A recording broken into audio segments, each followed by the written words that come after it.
Aloha Nui Patriots, it's Shari Raye with the verse of the day, August 6th.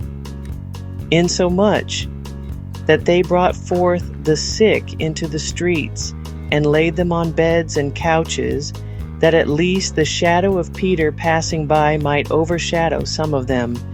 There came also a multitude out of the cities round about unto Jerusalem, bringing sick folks, and them which were vexed with unclean spirits, and they were healed every one. That's from Acts chapter 5, verses 15 and 16. This must have been a sight to behold. Scores of people so sick that they had to lie on beds and couches, lined up on the streets, along with other ill people who were able to stand, all hoping that Peter would pass their way. Even as he walked by them, his shadow touching them caused every one of them to be healed.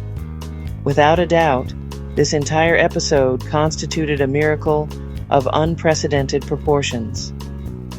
When we consider that Simon Peter was denying his master just a few weeks earlier, but now he is being used by God in such a spectacular way, we have to ask ourselves the question, how could it be? First of all, when the Lord forgives someone, they are forgiven totally, completely, and absolutely. We must understand that there is no such thing as a 50% justification or anything like that. One is either fully justified or not at all justified. You know, the modern church has a problem with this. Before good graces can be gained again, if in fact they ever are gained, punishment has to be invoked. This is because the modern church little understands the cross, if at all. Much of the Protestant world, in fact, adopts the same direction as the Catholic Church. That is, demanding penance of some sort.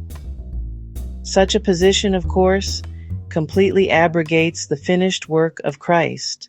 The Lord has nothing for sale. Everything he has is a gift. That's what Romans 6:23 says. But it is hard for the modern church to accept that.